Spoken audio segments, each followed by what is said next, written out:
मृष्टमणिकुण्डल निष्कण्ठ्य चित्रांबरापति शिखा चित्रमाल्य भरा। सुंदर श्रृंगार करके गोपियां जा रही हैं। उसी भीड़ में एक 90 वर्ष की गोपी भी जा रही। अब हाथ में डंडा लेके बिचारी जा रही, मुंह में एक भी दांत नहीं था। वेदांती मैया थी। अब कान से भी कम सुनाई पड़े। एक ब्रजवासी से मैया बोली, लाला का भयो है। जो ब्रजवासी बोले, या मैया को बताऊं का। वहां ने एक माखन को ऐसे गोला सो बनायो, वहां में मिश्री मिलाई, और जब मैया ने 90 वर्ष की वेदांती मैया ने पूछी ना, लाला का भयो है, जब मुख खोलो ना तो वहां ने ऐसे तिककी मारो, दांत है नहीं, सीधो पेट में ही गयो। समझ गई नंद के लाला भयो है। ब्रज की गोपियां सुंदर श्रृंगार करके भगवान के दर्शन के लिए जा रही हैं। ब्रजवासी सुंदर श्रृंगार करके, बाबा नंद सुंदर श्रृंगार करके जा रहे हैं। तब तक एक ब्रजवासी आयो, वहां ने मटकी में दही और माखन मिलायो और बाबा नंद के ऊपर उड़ेल दियो, गिराए दियो। बाबा नंद बोले, चौरे ब्रजवासी, मैंने इतना सुंदर श्रृंगार कियो, तेने मेरो सबरो श्रृंगार बिगाड़ दियो। बाबा पहली बार लाला को मुंह देखे ना तो दही में स्नान करके जाने, या से मैंने तेरे ऊपर बाबा ये दही गिराए दियो है। अरे लाला ये तो अच्छा करो तेने। बाबा नंद आज दही में सराबोर हो रहे हैं। वो नंद भवन आज नंद भवन नहीं रहा है, आज वो क्षीर सागर बन गया है। परीक्षित, जिन गोपियों से भगवान से आशीर्वाद लेना चाहिए, प्रेम में भूल गई है, प्रेम में नियम नहीं रहते। आज गोपियां ठाकुर जी से आशीर्वाद नहीं ले रही, उल्टा आशीर्वाद दे रही हैं। ता आशीष प्रेम जान चिरपाही की बाल के। अरे नगरानी, अरे मैया, ये तेरो लाला युग युग जीवे, तेरो कन्हैया युग युग जीवे। ठाकुर जी को आशीर्वाद दे रही है ब्रज की गोपियां, जबकि भगवान से आशीर्वाद लेना चाहिए नहीं। गोपियां ठाकुर जी को आशीर्वाद बड़े प्रेम से, बड़े भाव से दे रही है। हो जियो श्याम लाला, जियो श्याम लाला, पीली तेरी पगड़ी रत काला। जियो श्याम लाला, जियो श्याम लाला, पीली तेरी पगड़ी रत काला। हो जियो श्याम लाला, जियो श्याम लाला, पीली तेरी पगड़ी रत काला, पीली तेरी पगड़ी रत काला।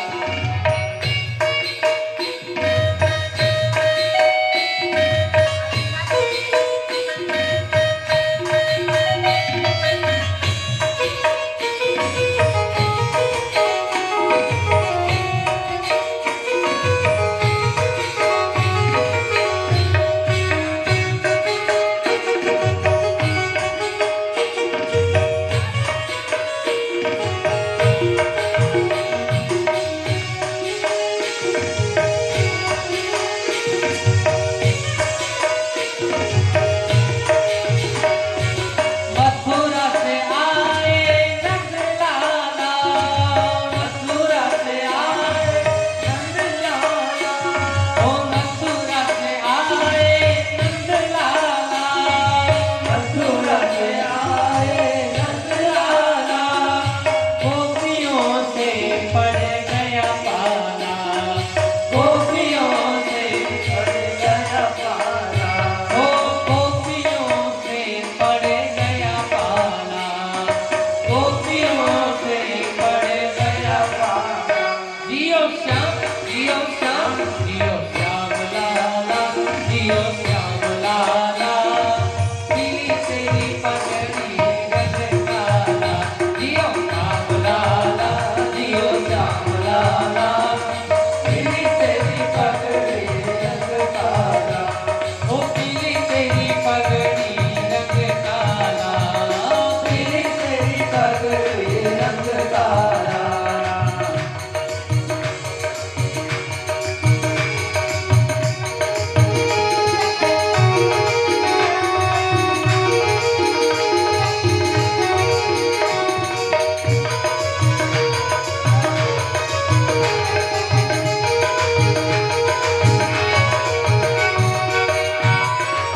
परस्परं हृष्ट्वा दधिक्षीरगताम्बुभिः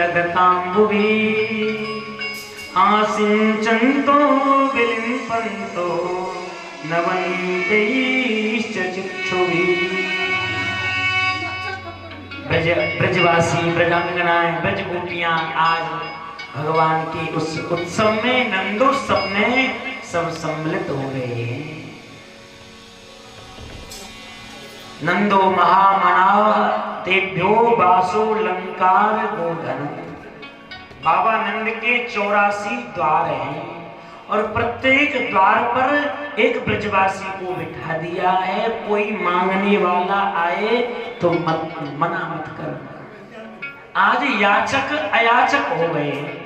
परीक्षित आज वो ब्रज नहीं, आज वो वैकुंठ रहा है, क्योंकि रमा क्रीडन बभून नृप। हे नृप, हे परीक्षित, आज ब्रज में स्वयं लक्ष्मी ही क्रीड़ा कर रहे हैं। पहले द्वार पर बाबा नंद के पीतल के बर्तन दे रहे थे। वो पीतल के बर्तन लेकर जा रहा था, सामने से देखा कोई चांदी के बर्तन ला रहा है। भैया कहाँ मिले? बोले बाबा नंद के दूसरे द्वार पर।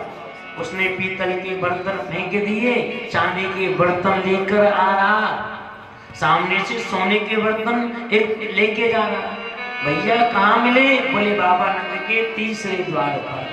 उसने चांदी के बर्तन छोड़ दिए, सोने के लेकर आ रहा था। देखा सोने के बर्तन में हीरा जवाहरात कहाँ मिले? बाबा नंद की, वो भी फेंक दिए। आज मानो वो ब्रज नहीं, आज वैकुंठ बन गया है। रमा क्रीडन बभून नृप। भगवान शंकर ने सुना मेरे प्रभु का प्राकट्य ब्रज में है गए हुए। भगवान शंकर चल दिए। भूतों ने, बिच्छुओं ने, सर्पों ने पूछ लिया, बाबा कहाँ जा रहे हो? जितने भगवान के अवतार हुए हैं, चाहे वो मोहिनी अवतार है, कूर्म अवतार है, 12 जितने अवतार हैं, भगवान शंकर ने उन सभी अवतारों के दर्शन किए। जब सर्प बिच्छू ने पूछा, बाबा कहाँ जा रहे हो? मेरे प्रभु का प्राकट्य ब्रज में गोकुल में है गए हुए। बाबा हम भी चले? मना कर दिया।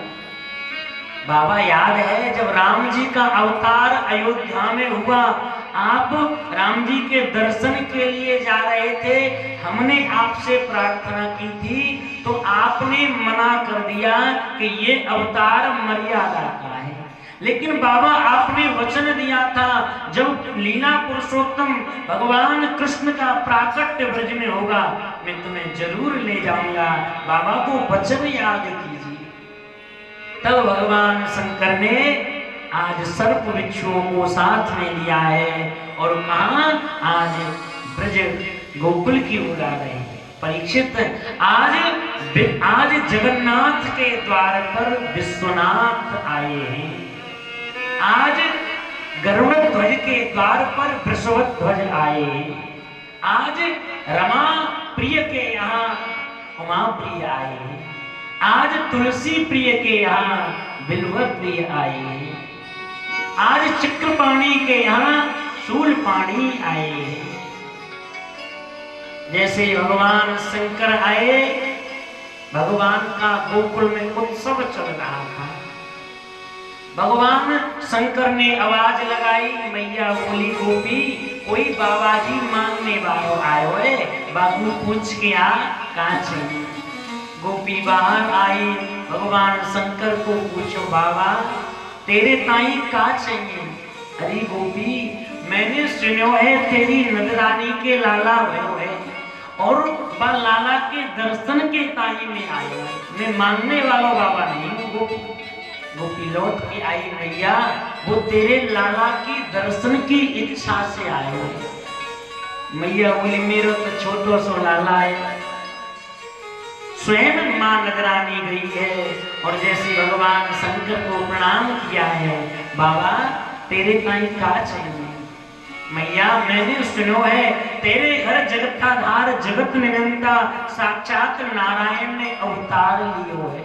ओ बाबा भाई ने गलत रास्ता बता दियो, मेरे घर काऊ नारायण ने न जन्म नहीं लियो। मेरे घर तो एक छोटे से लाला ने जन्म लियो है, कोई बात ना है भैया, बा लाला के दर्शन करा दे। ओ बाबा तो देख के बभूति लगाए है, जटा बढ़ाए है, सर्प बिच्छू लटकाए है, तो देख के मैं 95 वर्ष की मैया घबराई गई। मेरे छोटो सा लाला है बाबा, तो देख के वो डर जाएगो, यहाँ से दर्शन आए कर। हाथ जोड़ कर कह रहे मैया एक बार अपने लाला के दर्शन कराए दे, मैं बड़ी दूर से आस लगाए के आयो हूँ मैया। बाबा तो दर्शन नहीं, मैया मैं बड़ी दूर से आए। बाबा कहाँ से आए हो? मैया मैं काशी से चल के तेरे लाला के दर्शन के लिए ही आयो हूँ। देख बाबा तू काशी से आ चाहे झांसी से आ, और दर्शन नहीं कराऊंगी। भगवान शंकर बोले सीधी उंगली से घी नहीं निकलेगा। शंकर भगवान बोले मैया तू हमें ना जाने, हम योगी हैं, तेरे द्वार पर 12 वर्ष के लिए धूनी लगा लेंगे, और जब तक तू अपने लाला के दर्शन नाए करा देगी तेरे द्वार से नाए जानेंगे। मैया को बड़ी हंसी आई। बाबा 4 प्रकार की हट होती हैं, एक बाल हट, एक राज हट, एक योग हट, और एक बड़ी खतरनाक हट है हमारा। प्रेम से बोलो राधे राधे। सब समझ रहे हैं आपने? चौथी हट बड़ी खतरनाक है। माताएं जिस जिद के लिए महाराज पड़ जाए तो पूरी करना ही पड़ता है। प्रेम से बोलो राधे राधे। मैया बोली बाबा तू 12 नाय 24 वर्ष तक रहे, घर में मेरो लाला बूढ़ो है जाएगो, पर दर्शन ना नहीं करना। भगवान शंकर और भगवान ठाकुर जी से प्रार्थना करते हैं, गोविंद जितनी मुझ में सामर्थ्य थी मैं चलकर आया, अब श्रम से नहीं, यदि तेरी कृपा हो जाए प्यारे तभी दर्शन संभव है। इस प्रकार जैसे ही भगवान शंकर द्वार से चल दिए, एक वृक्ष के नीचे आस लगाए बैठे हैं, और भगवान शंकर का नाम आसेश्वर महादेव पड़ गया। बोल आसेश्वर भगवान की। जैसे ही नंद भवन से भगवान शिव गए, पालने में कन्हैया रो रहे। जैसे ही गोविंद ने रोना प्रारंभ किया, ब्रज की गोपियां इकट्ठी रहेंगे, मैया लाला के ताई कहाँ हो गए? कहीं याकू काऊ की नजर तो ना लग गई, कहीं काऊ की याकू नजर गुजर तो ना लग गई। अब गोपियां माताओं का स्वभाव है ना, मैया दूध पिवावे, राई नोन करे, लेकिन ठाकुर जी चुप ना है भाई। हुकाउसी ने मार दियो री, तो नारी मेरो मचलो श्याम सलोना। काउसी ने मार दियो री, तो नारी मेरो मचलो श्याम सलोना। हो काउसी ने मार दियो री, तो नारी मेरो मचलो श्याम सलोना।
मचलो श्याम सलोना।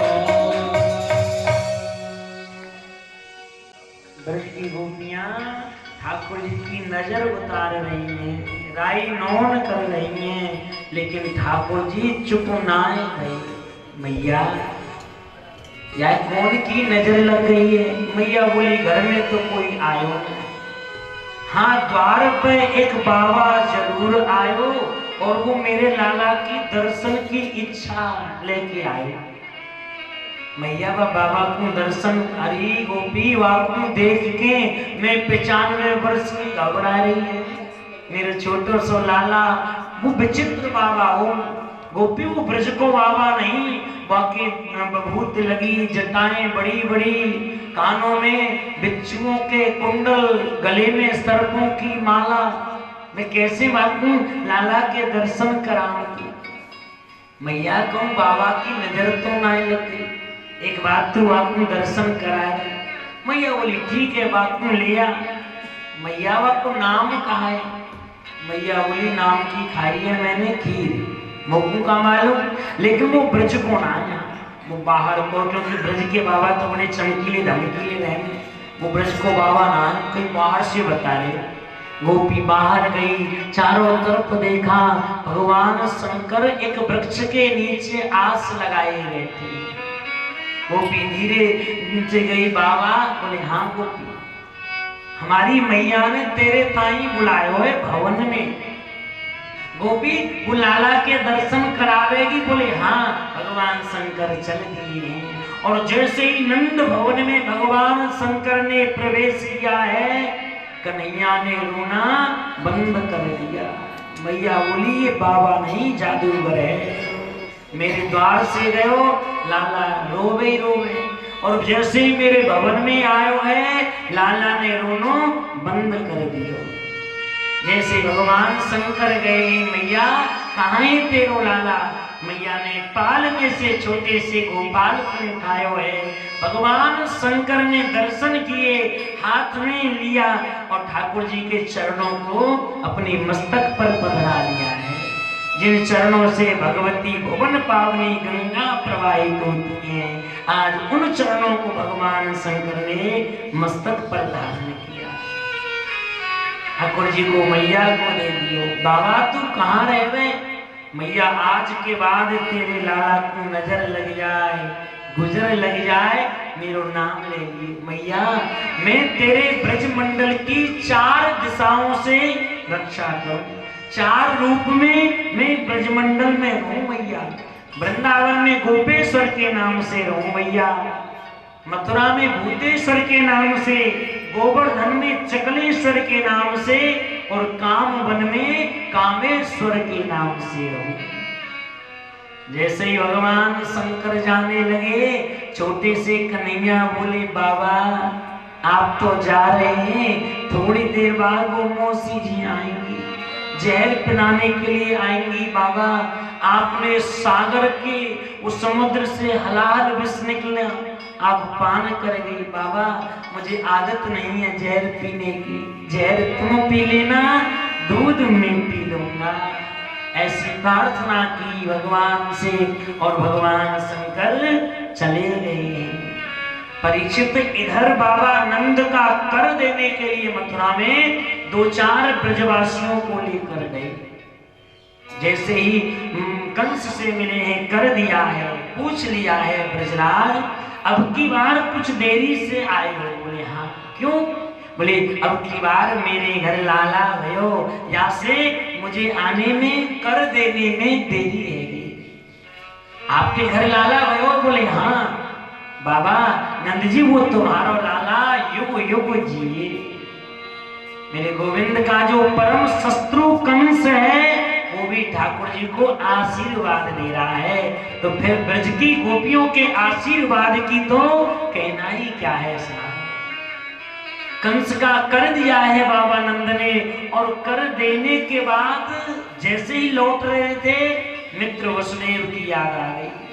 मेरा बचपन का मित्र है और इस कंस के कारागार है, और इस समय मेरे यहाँ खुशी का अवसर है, आज मिलने के लिए जा रहे हैं। ये मित्रता की पहचान है। जैसे ही बाबा नंद ने वसुदेव जी को देखा, बाबा नंद उदास हैं, लेकिन वसुदेव जी प्रसन्न हैं। क्यों? वसुदेव जी इसलिए प्रसन्न है, अरे नंद जी तुम्हारे घर जो लाला है वो मेरे ही तो लाला है। और बस नंद जी इसलिए उदास है, अहोते देवकी पुत्र कंसेन बहुहता, एकहा वसिष्ठ वरजा कन्या सा दिवंगत। अरे मित्र वसुदेव, मैंने सुना है उस क्रूर कंस ने तेरे 6 पुत्रों को समाप्त कर दिया। एक कन्या हुई वो आकाश मार्ग में चली गई। ये मित्रता की पहचान है। खुशी नंद जी के यहाँ है लेकिन उदास है, क्योंकि जो न मित्र दुख होए दुखारी, तिनहि पिलोकत पातक भारी। निज दुख गिर सम रज कर जाना, और मित्र का दुख रज मेरु समाना। वसुदेव जी कहते हैं कोई बात नहीं नंद जी, तुम्हारो लाला ही मेरो लाला है। बात तो ठीक कह रहे हैं, लेकिन इस रहस्य को नंद जी नहीं समझे। 11 वर्ष 55 दिन तक ब्रजवासियों ने नहीं समझा कि ये लाला वसुदेव जी को है।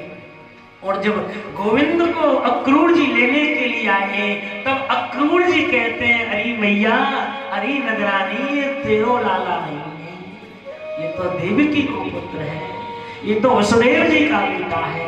तब माँ यशोदा को बड़ा दुख हुआ है, कृष्ण मेरा नहीं है। इतने दिनों तक ब्रजवासियों ने लाला को अपनों ही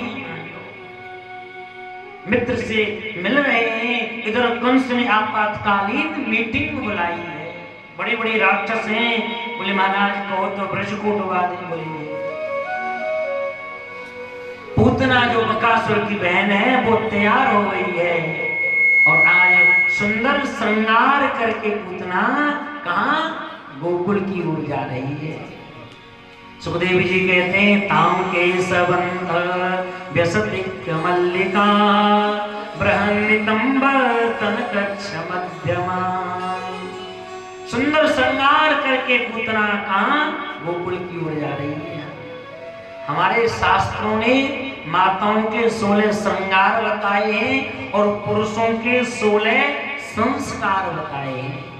यज्ञोपवीत संस्कार, विद्या अध्ययन, ये सब 16 संस्कार बताए हैं, और माताओं के 16 श्रृंगार होते हैं। लेकिन अब हम लोगों के धीरे धीरे संस्कार कम होते जा रहे हैं, और माताओं के श्रृंगार हम नहीं कहेंगे ना, ये बेचारी कल से कथा में नहीं आएंगी। प्रेम से बोलो राधे राधे। सुंदर श्रृंगार किया है पूतना ने, और जब गोकुल में गई है, पालने में पड़ रहे थे ठाकुर जी। 6वां दिन था, छठी उत्सव भगवान का चलना था। पूरी ब्रज की गोपियां नंद भवन में इधर से उधर दौड़ रही हैं, और ठाकुर जी पालने में पौड़े हैं। मैया घर के कामों में व्यस्त है। और जैसे ही पूतना ने नंद भवन में प्रवेश किया, मैया देखती रह गई। आज से पहले या गोपी को ब्रज में ना आए, क्यों ये कहां से आई गई? पूतना बोली चौरी जसोदा ऐसी पट्टी पट्टी आंखें से खाए को देख रही है, तुम मोकू ना जाने। अरे मैं मथुरा की चतुर्वेदी ब्राह्मणों की पत्नी हूँ, मैंने सुनो तेरे घर लाला भयो है, तो खुशी से मुझसे नाए रह गए हो। मैं तेरे लाला के आशीर्वाद देवे के ताई आई। मैया बोली बहन एक बाबा भी अवई अवई आयो, मेरो कन्हैया बड़ो रोयो है आज, अवई मेरो लाला पालने में सोयो है। बहन तुम दूर से आशीर्वाद दे देना। मैया तो घर के कामन में व्यस्त रह गई, और पूतना पालने की ओर जा रही है। जैसे ही भगवान ने पूतना को देखा, क्योंकि भगवान चर और अचर को के जानने वाले हैं। चराचरात्मा सनिमीलिते क्षण। भगवान ने पूतना को देखा, अपने नेत्र बंद कर लिए। क्यों? संत कहते हैं ये पूतना असली रूप में नहीं, रूप बदल कर आई है, माया का रूप बनाकर आई है, और मायापति के सामने माया चलने वाली नहीं है।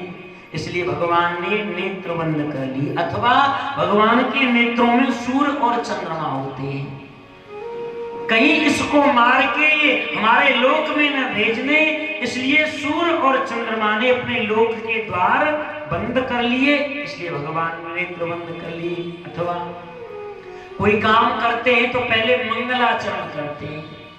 भगवान के दो अवतार सबसे प्रसिद्ध अवतार हैं, एक राम जी का और एक श्याम जी का। राम अवतार में सबसे पहले राम जी ने किसको मारा? ताड़का को। और कृष्ण अवतार में पूतना को मारने के लिए जा रहे हैं, इसलिए भगवान नेत्र बंद करके मंगलाचरण कर रहे हैं। अथवा आंख बंद करके ठाकुर जी भगवान शंकर का ध्यान कर रहे हैं। बाबा जहर आप पीना, दूध हम पिएंगे। अथवा वेद भगवान कहते हैं जो सुंदर है उसी को देखना चाहिए। भद्रं कर्णे सुनुयाम भद्रम पश्येमाक्षर, जो अच्छा है उसी को देखना चाहिए। राम जी से मिलने के लिए कौन? शूर्पणखा गई, विवाह का प्रस्ताव लेकर। तो राम जी से जब गई हैं तो राम जी ने परिचय पूछा है, बोले मैंने अनेक वर देखे, लेकिन हाँ तुम कुछ दिख रहे हो, तुमको देखकर कुछ मेरा मन माना है। राम जी बोले तो पूरा नहीं माना है? बोले नहीं, पूरा तो नहीं माना है। तो राम जी बात किससे कर रहे हैं? शूर्पणखा से। अच्छा देख आ रहे हैं, गोस्वामी जी कह रहे हैं सीता चितई कही प्रभु बाता, अये कुमार और लघु भ्राता। जानकी की ओर राघव देख रहे हैं और बात शूर्पणखा से कर रहे हैं। अच्छा जिससे बात कर रहे हैं उसकी ओर देखना चाहिए? बोले नहीं, क्योंकि राम जी मर्यादा पुरुषोत्तम है,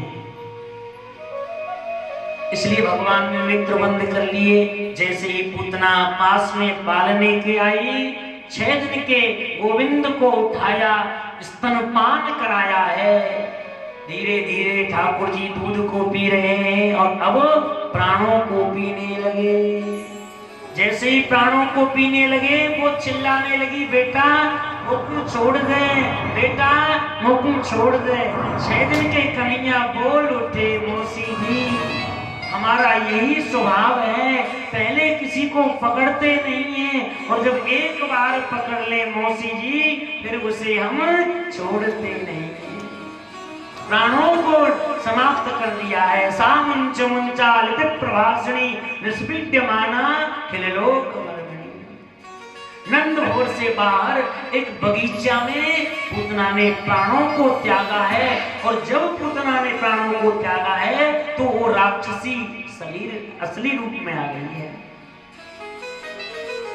पर भागवत के अनुसार पूतना का शरीर 3 गभ्युति का है और एक गभ्युति में 2 कोष होते हैं। 6 कोष का था और एक कोष में 3 किलोमीटर होते हैं, यानी 18 किलोमीटर का पूतना का शरीर था जब उसने प्राणों को त्यागा है। अब प्रश्न ये आता है कि भगवान ने जब गिरिराज को उठाया तो ब्रज का एक पट्टा नहीं टूटा, फिर यहाँ इतना बड़ा वन 18 किलोमीटर का वन पूतना ने अपने शरीर से तोड़ दिया। क्यों? क्योंकि जो श्री परम श्रद्धेय से हनुमान प्रसाद प्रताप जी भाव बताते हैं कि ये कंस का बगीचा था। कंस के पहरेदार किसी ब्रजवासी को फल तो दूर एक पत्ता नहीं तोड़ने देते थे। ठाकुर जी ने बोला जो मेरे ब्रजवासियों का नहीं है वो मेरा भी नहीं है, इसलिए इस कंस की बगिया में ही पूतना ने प्राणों को त्यागा है। जैसे ही पूतना ने प्राणों को त्यागा तब तक बाबा नंद लौट कर आए, देखा रास्ता जाम है।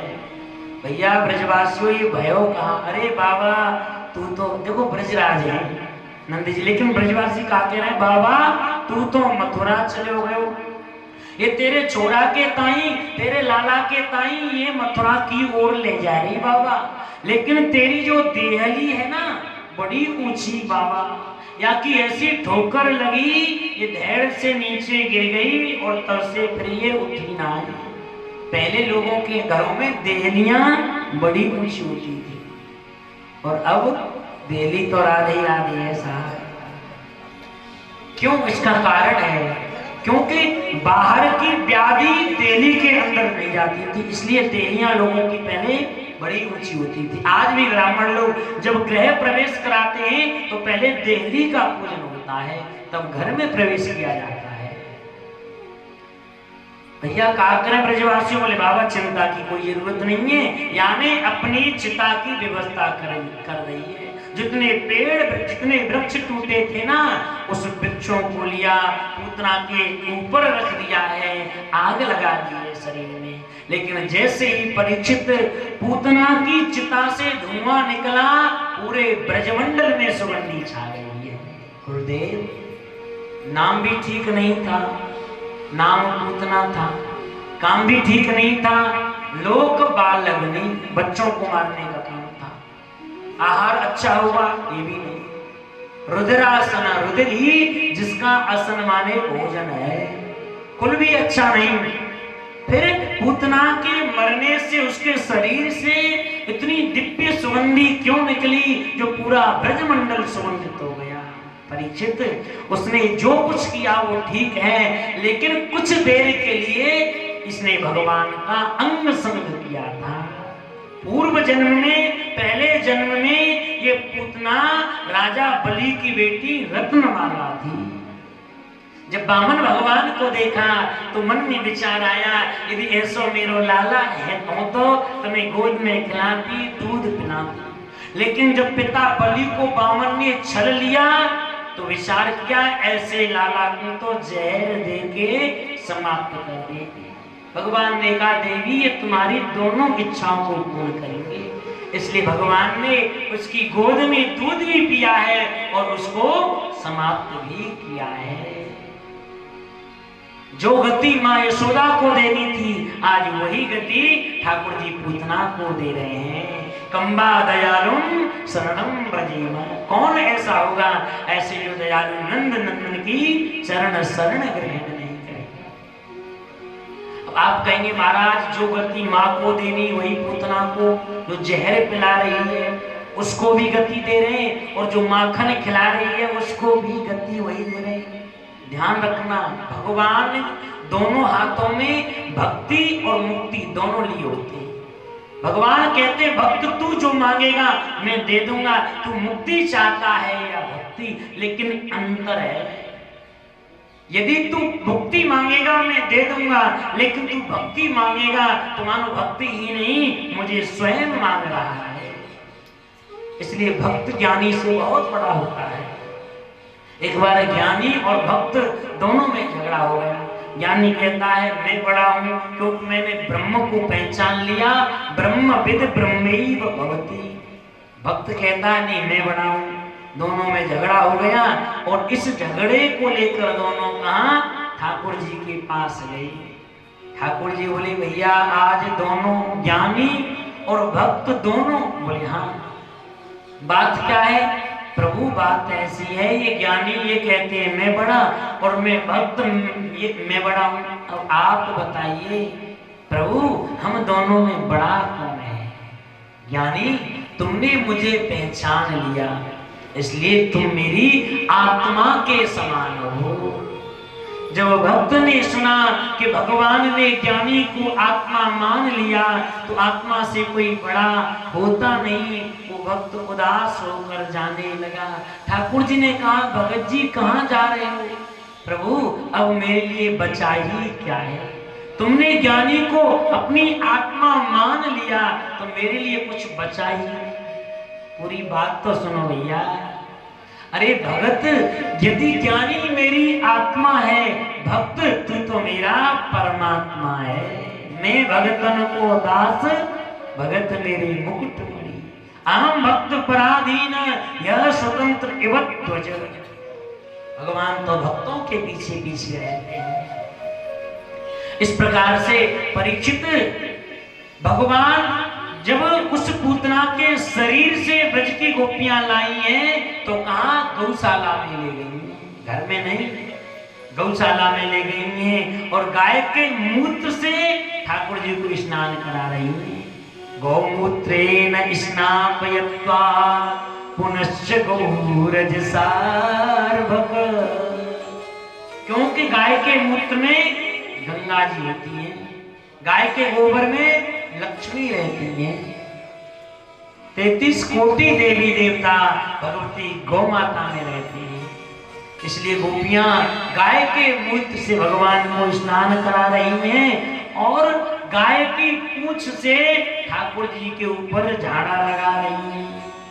इंद्रियाणि ऋषिकेश प्राणान् नारायणोऽवतु श्वेत द्वीप प्रतिष्ठितम् मनो योगेश्वरोऽवतु। ऋषिकेश भगवान मेरे लाला की इंद्रियों की रक्षा करें, नारायण भगवान लाला के प्राणों की रक्षा करें, श्वेत दीपपति भगवान लाला के चित्त की रक्षा करें, योगेश्वर भगवान लाला के मन की रक्षा करें। ठाकुर जी मन ही मन मुस्कुरा रहे हैं। गोपियां कितनी बोली है, अरे हमारे ही नाम है और हमारे ऊपर ये झाड़ा लगा रही है। कितनी बोली है तुम गोपियां। भगवान को लिया और मैया की गोद में दे दियो, मैया ने दूध पिलायो, मैया को संतोष है गयो।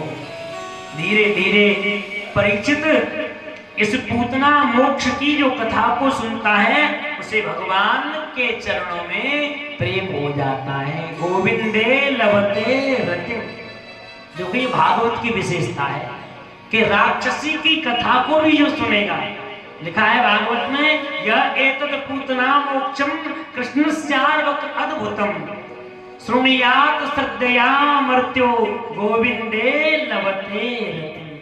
अब राक्षसी की कथा को जो भी सुनेगा, कथा राक्षसी की है लेकिन प्रेम ठाकुर जी से हो रहा है, यही भागवत की विशेषता है। धीरे धीरे भगवान 1 महीना के गए। मैया ने गोपिन को बुला लियो, मेरो लाला 1 महीना को है गयो, कछु नाच गानो कर लियो। मैया कहाँ कहे, मेरो इतना बड़ो नंद भवन को आंगन है, मैया यहाँ में तो मटकी ये गोरस भरो पड़ो है। मैया बोली मटकी नो एक किनारे कर दो, मैया तेरो लाला पालने में सो रहो। मैया बोली हाँ धीरे से गीत गईयो, मेरो लाला जगी नाई जावे। गोपी बोली या तो मैया लाला को सुला ले या गीत गवा ले, एक ही काम है। मैया बोली ऐसा करो, घर के द्वार पे बाहर नंद भवन के बाहर जो छकड़ा जो गाड़ी है ना, बाकी ऊपर आंगन के मटकन को रख दियो और लाला को गाड़ी के नीचे लिटाए दियो। ठाकुर जी को गाड़ी के नीचे लिटाए दियो और आंगन की जितनी मैया की मटकी बिल्कुल गाड़ी के ऊपर रख दियो और ब्रज की गोपियां गीत गा रही हैं। भगवान बोले वारी मैया, हमारे नाम के गीत गाए जा रहे हैं और हमको नंद भवन से बाहर या गाड़ी के नीचे लटकाए दियो।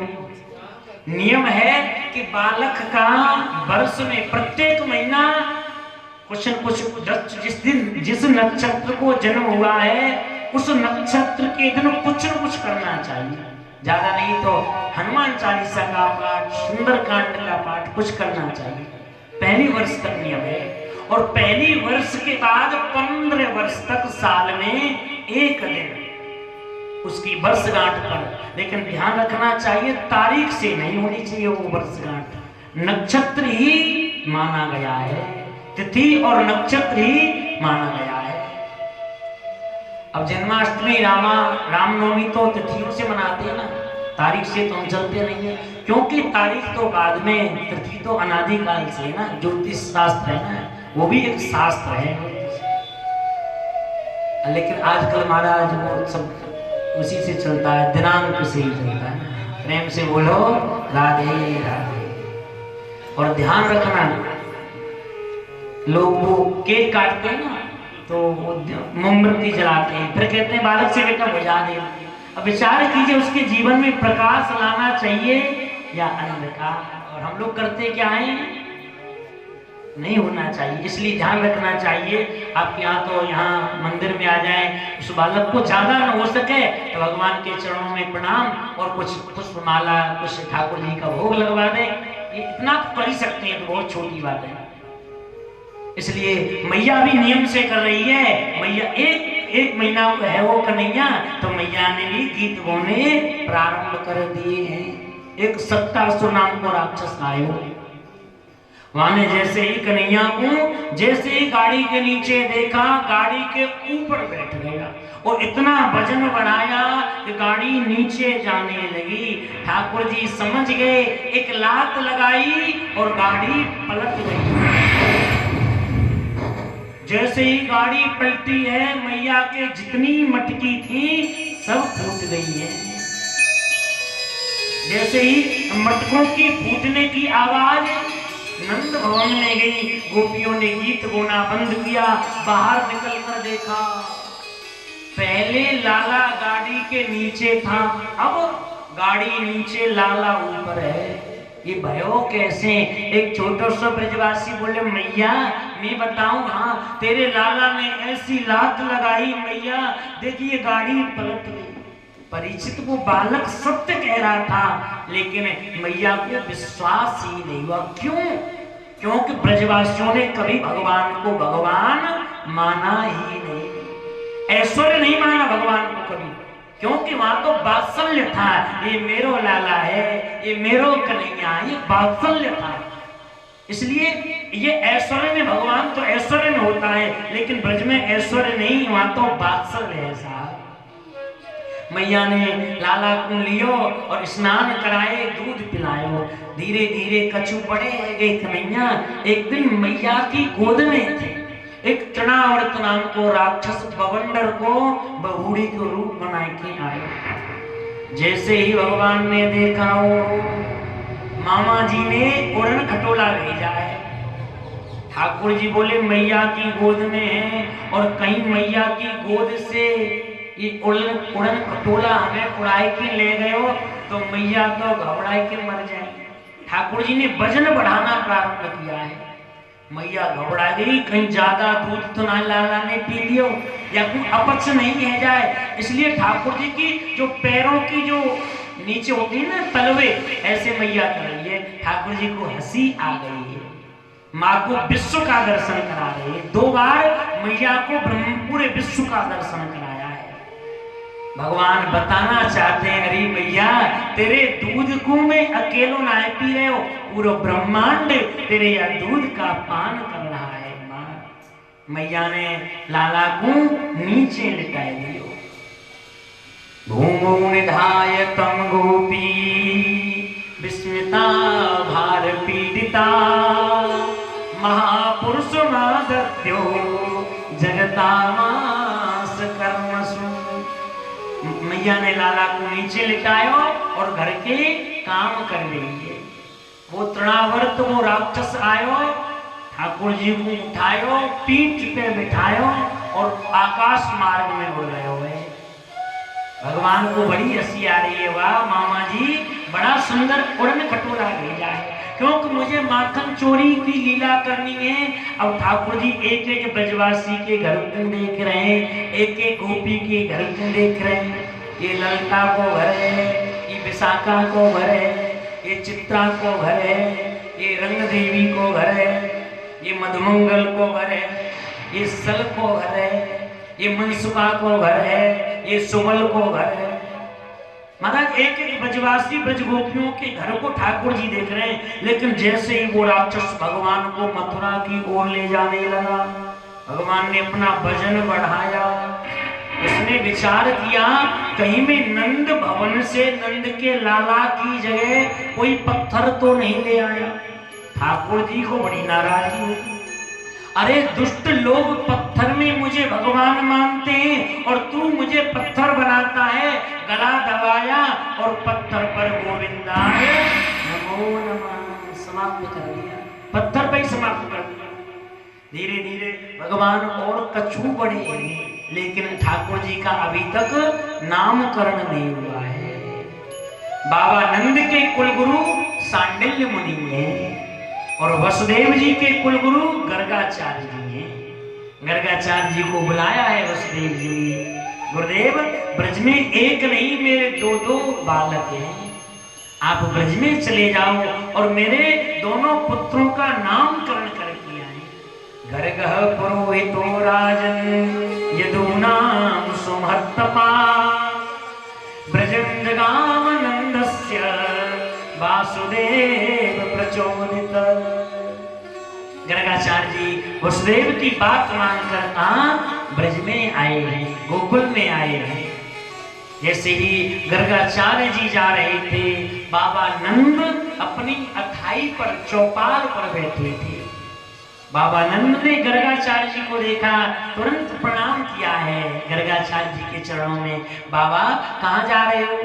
बोले ब्राह्मण को काम यही है, किसी का जनेऊ कराना, किसी का विवाह कराना, किसी का मुंडन कराना, किसी का नामकरण करना। और जब नामकरण के लिए गर्गाचार्य जी ने कहा, याद आई बाबा नंद को, मेरे घर में दो लाला हैं लेकिन अभी नामकरण नहीं हुआ है। प्रार्थना की, गुरुदेव मेरे भी पुत्रों का नामकरण कर दीजिए। मना कर दिया। नंद जी तुम कोई काम करते हो तो धूमधाम से करते हो, और यदि कहीं मैंने नामकरण किया और तुमने धूमधाम से अपने बच्चों का नामकरण कराया और ये बात कहीं कंस को मालूम पड़ी कि वसुदेव के कुलगुरु बाबा नंद के पुत्रों का नामकरण कर रहे हैं, तो तुम्हारे ब्रज में और मुसीबत बढ़ जाएगी। नहीं बाबा, आप कहो मैं एकांत में गौशाला में करा लूंगा। वो ठीक है। गर्गाचार्य जी को बाबा नंद गौशाला में ले गए हैं। क्यों? गौशाला का बड़ा महत्व है। घर में एक माला, तीर्थ में 100 माला के बराबर है। घर में 100 माला, तीर्थ में 1 माला बराबर है। और गौशाला में वही 1 माला 1000 माला के समान है। और वही भगवान शंकर के मंदिर में अनंतो शिव सन्निधो, अनंत हो जाता है। जैसे बहुत से लोगों की इच्छा होती है कि हम 100 ब्राह्मण जिमाएं, सामर्थ्य नहीं है तो गौशाला में 1 ब्राह्मण जमा दीजिए, 100 का फल मिलेगा। शास्त्र का नियम है। शंकर जी के मंदिर में, शिवालय में भोजन कराइए, 1 ब्राह्मण को अनंत पुण्य मिलेगा। गौशाला में आज गर्गाचार्य जी को ले गए हैं नंद जी, और घर में सूचना भिजवाई है कि दोनों माताएं दोनों पुत्रों को लेकर आ जाएं। रोहिणी कहती है, बहन यशोदा, हमारे जो कुलगुरु हैं गर्गाचार्य बड़े ज्योतिषी हैं। मैया बोली तुम परीक्षा ले ले। बोली हाँ। कैसे? बोले बालकन की, दोनों बच्चों की अदला बदली कर लेते। बोले ठीक है। अब जो रोहिणी के पुत्र हैं वो माँ यशोदा ने ले लिए हैं, और माँ यशोदा के जो पुत्र हैं वो रोहिणी ने ले लिए। दोनों माताएं पहुंच गई हैं गौशाला में। गर्गाचार्य जी ने स्वस्ति वाचन किया है, संकल्प किया है, और उसके बाद मैया पूछ रही है नगरानी, बाबा मेरी गोद में जो लाला है या को नाम कहा है? गर्गाचार्य जी कोई साधारण नहीं थे, त्रिकालज्ञ थे। जैसे ही गर्गाचार्य जी से मैया ने पूछी, मेरी गोद में जो लाला है या को नाम कहा है? गर्गाचार्य जी कहते, अरे मैया, अरे यशोदा, ओ नंदरानी, तेरी जो गोद में लाला है ना वो तेरो नहीं है। फिर अयम ही रोहिणी पुत्रो, ये तो रोहिणी का पुत्र है। मैया समझ गई ये कोई साधारण नहीं है, ज्योतिषी पक्का है। हमने बालकन की अदला बदली कर ली, लेकिन इन्होंने पहचान लिया। बाबा या को नाम कहा है? मैया या को नाम राम है, लेकिन बल ज्यादा होने से लोग इन्हें बलराम भी कहेंगे। ये एक गर्भ से दूसरे गर्भ में आए, इसलिए लोग इन्हें संकर्षण कहेंगे। और जहां समस्या का कोई हल नहीं निकलेगा, ये उस समस्या को हल कर देंगे, इसलिए लोग इन्हें हलधर भी कहेंगे। मैया बोली ज्योतिषी पक्को है। हम दोनों ने बालकन की अदला बदली कर ली, लेकिन इन्होंने पहचान लिया। मैया बोली, बाबा अब यह छोटे से कारे से लाला को नाम कहा है? जैसे गर्गाचार्य जी ने गोविंद को देखा, देखते रह गए, आंख खुली की खुली रह गई, पलक न गिरते हैं न हिलते हैं। ये होती है त्रोटक समाधि। एक समाधि होती है आंख बंद करके, और एक समाधि आंख खुली की खुली।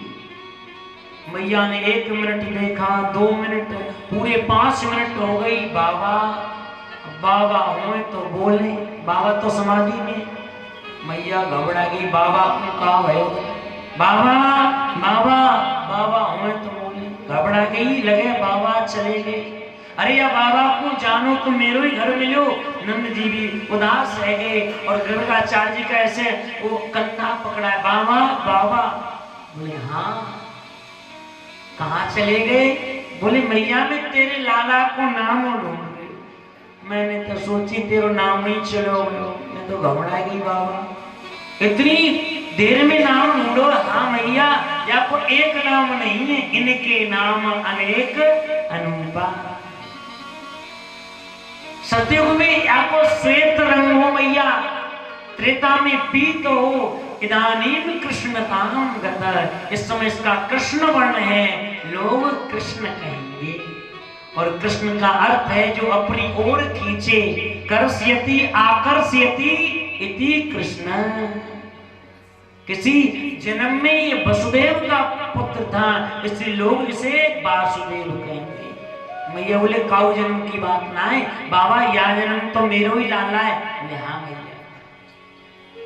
इसके अनेक नाम है मैया। लोग नारायण भी कहेंगे, लोग इन्हें कन्हैया भी कहेंगे, कृष्ण भी कहेंगे। मैया बोली इतना लंबो नाम, ज्योतिषी बहुत अच्छे हैं, मौको है। बाबा एक बात पूछूं? बोले हाँ भैया, ये बता बाबा, या काले कलुआ के या के कन्हैया के या को विवाह है वेगो या ना है वेगो? हाँ, माताओं को विवाह की बहुत चिंता होती है। प्रेम से बोलो राधे राधे। चाहे बालक पढ़े न पढ़े, लेकिन विवाह आ जाए, बहू आ जाए घर में। जैसे गर्गाचार्य जी ने ऐसे उंगली पर वो कम ज्यादा किया, अरे मैया या को एकाध विवाह ना है वे वो। मैया बोली या के 100-200 विवाह होंगे का? मैया नेकुर आगे बढ़ जा। मैया बोली 1500 विवाह होंगे का? गर्गाचार्य जी बोले ना बाबा नेकुर मैया ऊपर बढ़ेगा। मैया बोली कि या के 10-15 हजार विवाह हेमेंगे का? गर्गाचार्य जी बोले मैया तो ठीक ठिकाने पर पहुंच गई, या के पूरे 16,108 विवाह होंगे। मैया ने सुनो धड़ाम से नीचे गिर गई, मूर्छित रह गई मैया। गर्गाचार्य जी घबरा गए, मैया क्यों कहा भयो? जल छिड़क्यो। थोड़ी देर बाद मैया की सांस लौट के आई। मैया कहा है वो? बाबा तुम कह रहे या के 16,108 विवाह होंगे। घर में एक बहू आवे, सासू को सांस ना लेने देवे, ये 16,108 में कैसे रहूंगी? मैया घबरा गई। गर्गाचार्य जी ने कहा मैया ये ब्रज में नई द्वारिका का निर्माण करेगा और वहां ये 16,108 विवाह करेगा। बाबा तेने नाम तो इतनो टेढ़ो धर दियो, ये कृष्ण मेरी जीवो नाए पलटे। मैया ने अपनी ओर से नाम रख रही है। कोई कृष्ण कहेगा, कोई गोविंद कहेगा, कोई गोपाल कहेगा।